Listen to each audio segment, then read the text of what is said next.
Is Chief of Police Richard Lemunion. But police decided they had to warn the public. A serial killer was stalking Wichita. Do you see any pattern to BTK's conduct? We have an individual who apparently has the uncontrollable desire to kill at times. Ultimately, I was the one who had to make the decision. Yes, you're smarter than we are.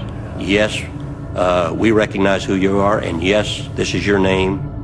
We were convinced that unless we were able to get him communicating, we would have another murder. What kind of leads do you have? Well, very honestly, we have no solid leads at all.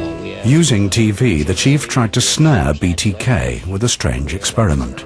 Subliminal imaging. The subliminal image was 1 or 2 frames that was spliced into videotape. And in it, it contained a couple of words. And what the psychological impact of that, we hoped, was that that image would be burned into BTK's brain. It sounds rather silly now, but 30 years ago, there was some credence to that. Here's what went out on air. Right murder that occurred. Here it is, slowed 50 times. In the Nancy Fox sketch that he sent us was a pair of glasses that was lying upside down. And so what the behavioral science people came up with was a picture with a pair of glasses upside down, and it simply said, "Call the chief," knowing that he was watching this. That person is going to kill again. It didn't work. He never did communicate with me.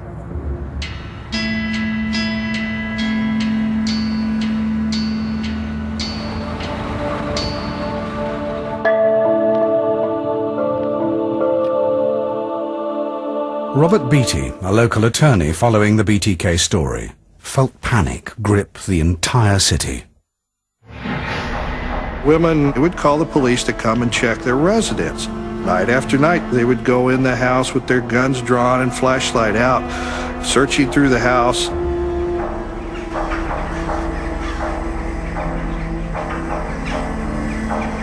People were scared to death that this maniac was going to get them, particularly young women.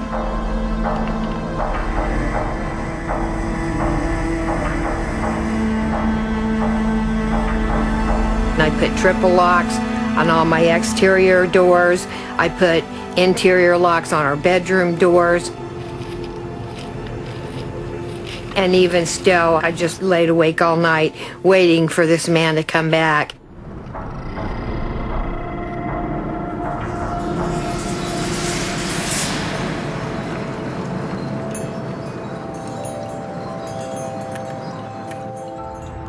We came to the conclusion that this was someone that lived in this community, that was someone's neighbor. We think he's one of us, and that's why we can't find him. He's right out here among us. How could detectives uncover the killer in their community? New forensic tests were used to examine clothing from the Nancy Fox crime scene. The robe that was submitted from the Nancy Fox scene was processed. Once we've identified stains that are possibly semen, we can use a microscope to look for sperm cells. Scientists could now classify people into 2 categories, secretors or non-secretors. If you're examining a seminal fluid stain and you're unable to identify a blood group, one conclusion that you could draw is that person is a non-secretor. BTK's blood type was not detectable in his semen. This made him a non-secretor. This new information made the previous blood typing inconclusive. To narrow down the suspects, the lab carried out a further test on proteins present in the semen, called PGM. The perpetrator was a non-secretor. That narrows it down to approximately 20% of the population. And if on the other hand you also know that they are a PGM type 1, and that is expressed by 50% of the population, you can combine these 2 points of information and further narrow it down to about 10% of the population. But even with this information, BTK could still be one of more than 15,000 men in Wichita alone. What made it even harder for police was that BTK left long gaps between murders. It had been 3 years since his last killings. Every time he makes a mistake, you'll see a period where he will not take any action at all. After he makes his phone call, and the Fox case. His voice is recorded. Nancy Fox. He's afraid, again, that someone will be able to identify him. Following the murder of Nancy Fox, BTK seemed to go underground again.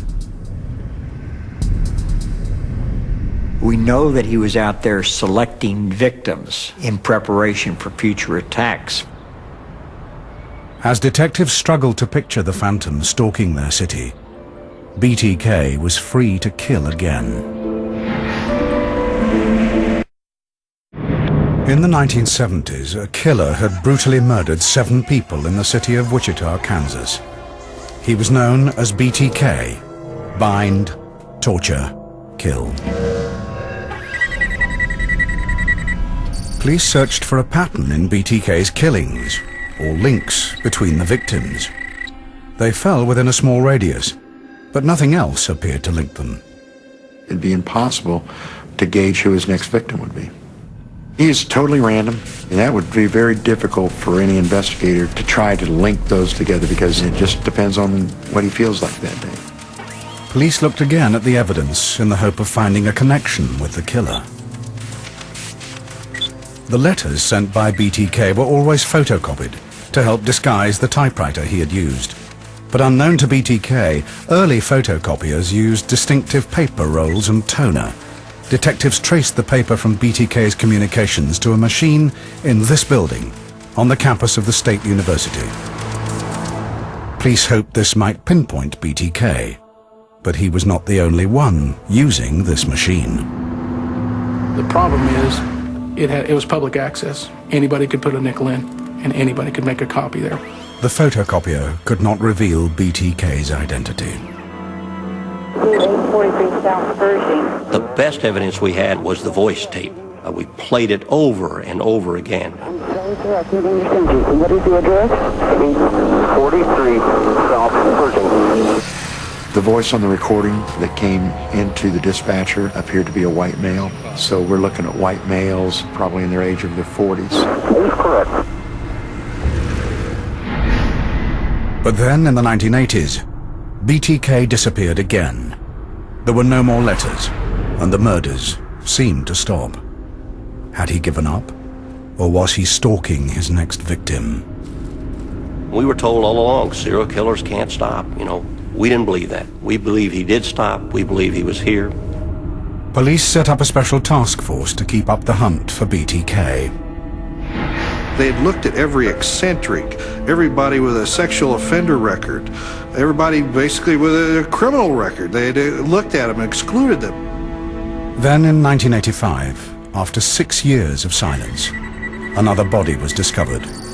53-year-old Maureen Hedge was found in a ditch on the outskirts of Wichita. She had been strangled. But police could not be sure if this was BTK. He had never moved a victim from their home before. He knows that that's going to delay the investigation, that it's going to be worked as a missing person, that she drove away. He didn't want to arouse any suspicions. The murder didn't fit with the killer's normal pattern. There was a discernible ritual, not a discernible M.O. Let's define M.O. M.O. are those acts necessary to the commission of the crime. The thing that makes BTK discernible is his ritual. The killer took the body of Mrs. Hedge into an empty church that night to take a series of sexually explicit photographs. That he took her there as a challenge, if you will. He went to God's home, God's house on earth, and desecrated it as part of his belief of how powerful he is. Despite the bold risks the killer took, the murder of Maureen Hedge remained unsolved. So they can take these greater risks with the confidence that they are so superior, they're not going to be caught. BTK meticulously planned his attacks. He could wait years to find the right victim. In between attacks, jewelry stolen from previous victims became the focus of BTK's attention. I think he had his trophies. He could relive the crime. There are ways for a person to satisfy himself, and that's masturbatory fantasies. So we know he used his trophies. 6 years after the murder of Maureen Hedge, another body was found. 62-year-old Dolores Davis was enjoying her retirement in a house on the outskirts of town. As Mrs. Davis slept, someone hurled a concrete block through the glass door of her home. Sounded like a bomb, probably. And I think she jumped out of bed, and, you know, you're trying to get your bearings, figure out what went on, and here's this animal standing there, and then he went ahead and strangled her with her pantyhose. Police discovered the body under this bridge, 10 miles north of Wichita. But they didn't know just how close the killer was. BTK had set up a complex alibi to ensure he would not become a suspect. It was about 1.5 miles away from his house. It set up that he was on a scouting trip because it was close to his house, so he thought it was too close to home that he thought that he might become a suspect. He left no evidence. There were no witnesses. If you have a 10 as the maximum, best organized, then I would say, with 1 being the least organized, then I would say BTK's an 8 on a scale of 1 to 10. 786 Roger. No 1 David 109. Over 30 years after BTK had first struck, 10 unsolved murders still haunted the city. In his letter of 1978, the killer had claimed 7 attacks, but BTK had remained silent on 3 more unsolved murders. All leads had come to a dead end. But in 2004, advances in DNA technology provided a breakthrough that would prove crucial. The semen samples from murders BTK carried out in the 1970s were reanalyzed. Police now had a DNA profile of the killer. We had the DNA profile of BTK. However, until we had a profile from a known individual that we can compare that to, we couldn't identify that individual. The only thing that we could exclude is that when we ran the profile through the DNA database, this person was not a convicted offender that had his profile in the database. Then, on the 30th anniversary of BTK's first attack, came news of an upcoming book saying that BTK was history. I thought, this guy is probably dead. But started as an academic educational exercise. But there was a point when I realized that this might actually flesh out the killer. If he is still out there, we may hear from him. That was a challenge to BTK. I'm still here. You know, I'm still omnipresent, if you will. I'm everywhere. March 19th, 2004. A letter arrived here claiming credit for a brutal, unsolved murder in 1986. The victim, 28-year-old Vicky Weatherly. The signature was all too familiar. There was no doubt that it was a genuine communication. We were going to work the case that it was BTK and that we were going to catch him this time.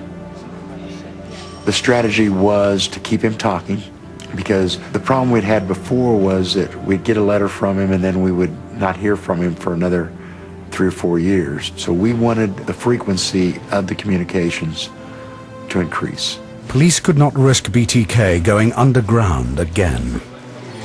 And it was critical that we set up a bond between Lieutenant Landwehr and this killer. At this point, the FBI told us that it was very possible that the killer could become obsessed with that person and possibly target them or their family. This was the worst time of my life. I was terrified that this guy was maybe going to come after my family or somebody, or kill someone else in this community, and it was going to be on my watch. We were very, very careful to never say anything that might challenge him, anything that he might perceive as belittling. We did not want to set this man off. We did not want to upset him in any